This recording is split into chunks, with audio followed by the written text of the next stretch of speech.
The murderer arrogantly demonstrated his killing method in public, and I stood in the crowd filled with grief and rage because my mother died in his hands. Seeing this scumbag with no remorse and that smug look on his face, I couldn't hold back my anger anymore. I charged forward, determined to end him with my own hands. Several police officers tried to stop me, but they were no match for me. Just as I was about to reach the killer, I was hit by a stun gun and collapsed helplessly to the ground. The murderer walked over with a mocking smile and said,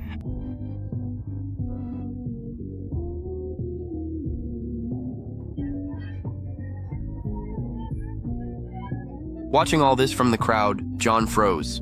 He saw the same pain he once had, the pain of losing someone he loved. Only those who lived through it would understand. Since Korea has no death penalty, even the worst criminals eventually walk free through loopholes.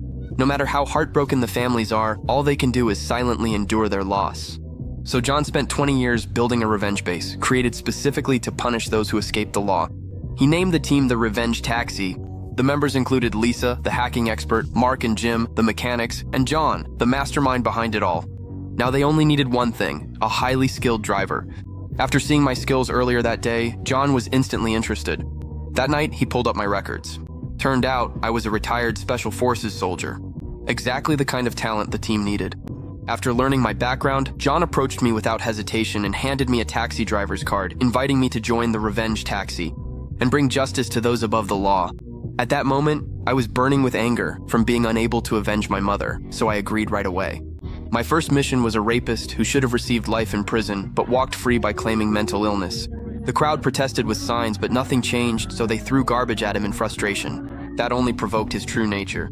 The criminal who acted so humble in public showed his real face the moment he got into the car, but he would never act arrogant again because he was sitting in my model taxi. At the intersection, I made a perfect drift and turned into a side road. Jim had already blocked the reporters, pretending his car had stalled. The criminal, thinking it'd shaken the reporters off, looked pleased until he realized something was wrong. I was driving him in the opposite direction. He yelled at me, demanding to know where we were going. When I didn't answer, he pulled off his belt and tried to choke me, but I knocked him out with one punch.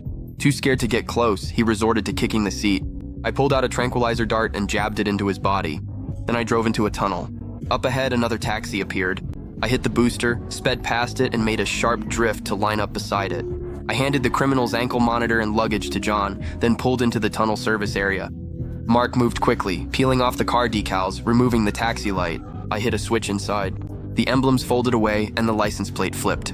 In seconds, the model taxi became a private sedan. We drove right past the reporters as if nothing had happened. And just like that, this monstrous criminal vanished from the public eye forever.